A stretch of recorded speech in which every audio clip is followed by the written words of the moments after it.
Hello, this is Katie, and I just wanted to show you a quick blending technique to create kind of a base or a background for a card.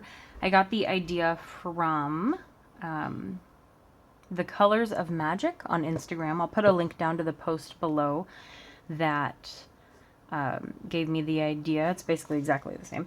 So you can check out her over at Instagram. She inspired me to do this. And I posted one before on Instagram, but I decided to film it so you can kind of see how I did it.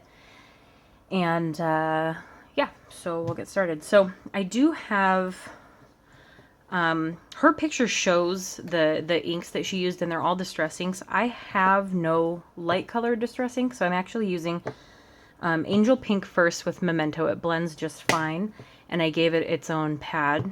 Since I've already used it, that's inked up. And then I have picked Raspberry, and it's got its own.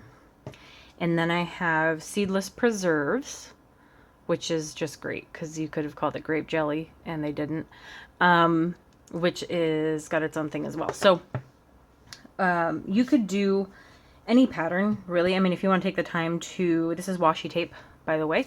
It peels off pretty easily. You have to be careful with the corners. There's one corner I accidentally lifted up that I had to kind of glue and pat down, and it doesn't look horrible, but if you look close enough, you can tell. So when you're peeling up from any corner or side, just be really, really slow. You might want to start from the other side instead.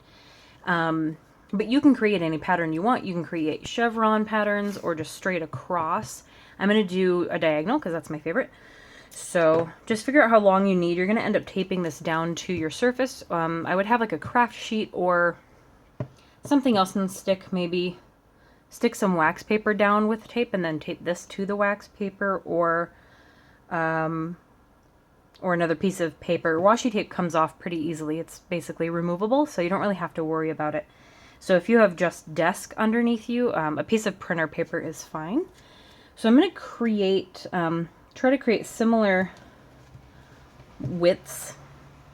I may have turned that a little bit. Sorry, I'm going to try and make this as straight as I can for you. So you want it to stick down because you don't want it to move either, and you want to make sure you tear pieces long enough. I don't really use this washi tape, so I don't mind using it for this purpose. So I'm just going to create kind of the same distance and try and keep it equal. Doesn't have to be perfect, but just make sure your washi tape goes all the way to the end off of the paper, or else it's going to kind of look funny, or you'll miss a little piece of it. So then I have about the same distance there. Get another long piece and get about the same distance there. And you can just eyeball it. It's going to look fine in the end anyway. So we'll do that one. I want to make sure this is long enough. I don't see it really going off of the paper entirely, so I just want to make sure I'm covered. Okay, so I'll do that, and then we got one more before we start blending.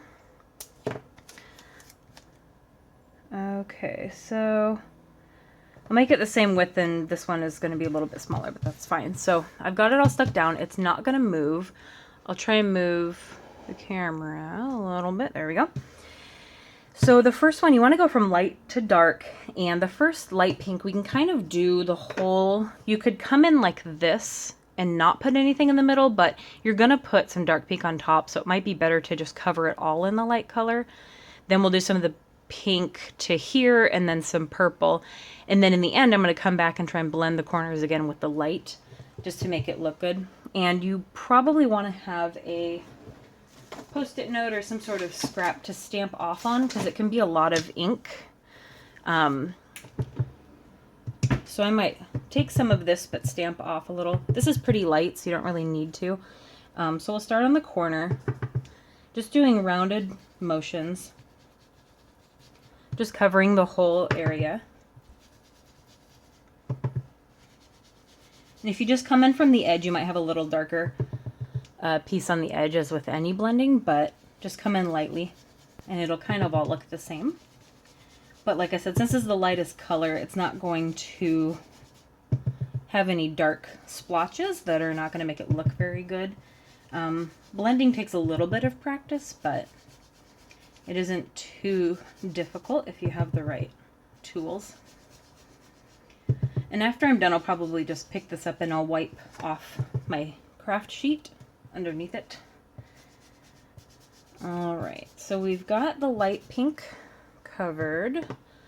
I'll leave that open. So now I'm going to do the picked raspberry distress ink. It's pretty bright.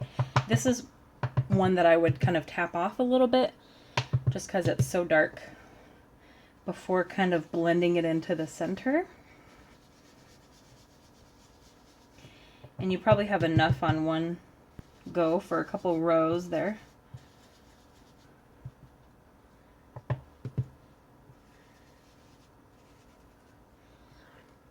Okay, so it's kind of hard to see how pink this is compared to this in person. I don't know if the camera's showing it very well. It's pretty pink, but I am going to go add and go back and add a little bit more. So then we'll take the purple. Since this is really dark, I really want to tap that off and kind of brush that into the middle so you can see it getting a little darker. And this looks, when you're done, it looks so much better when you take the tape off. It looks kind of just very obvious and not great, like not really well blended. But once you have the tape and you get to see kind of the gradient that you did, I'll put a little bit of purple on the ends there. So we have some purple, and then I'm going to go back in with the first color, my light pink, and come back in the ends and give it a little more pink because it does look a little white at that point compared to the darker colors in the middle. And we just want to blend that towards the center a little bit more.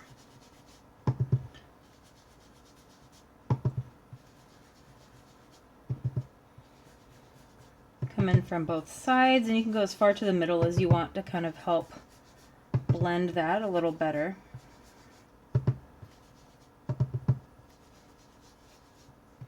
Okay, so it looks a little better to me than it does through my phone lens here. So hopefully this will look a lot better once we pull off the tape.